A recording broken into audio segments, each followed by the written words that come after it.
I worked 26 years for Motorola as a computer engineer, and I was home one day and I put my name on a website, and I got a call from the assistant engineer for the women's tennis team, and he talked to me for a little bit about my background stringing tennis rackets, and then he asked me to come in and meet with all the other coaches. So we sat around the room and we talked for a while, and then he said, "Oh, by the way, I've got a racket that I'd like for you to string." And so I went into the team room, and they had the string machine set up. I strung his racket.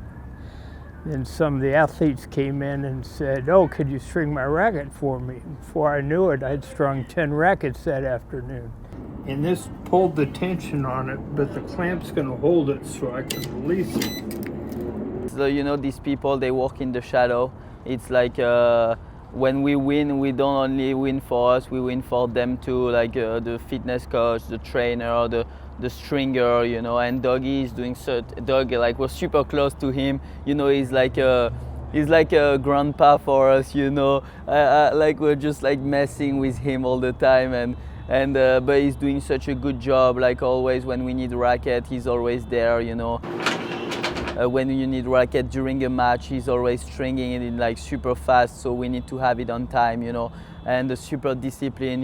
He's here from like before us. We arrive at 8 a.m. He's already here, and we leave. He's still here, you know. Where did you kind of get into stringing? Did you do it for yourself? Is that how you kind of got into stringing rackets? Playing tennis over at Awatuki Swim and Tennis Center, and the pro over there, after several years, he asked me if I wanted to learn how to string, and so he taught me how to string, and then I started stringing rackets for several of the members. Then I started working at Tennis Cabana, one of the local shops. Then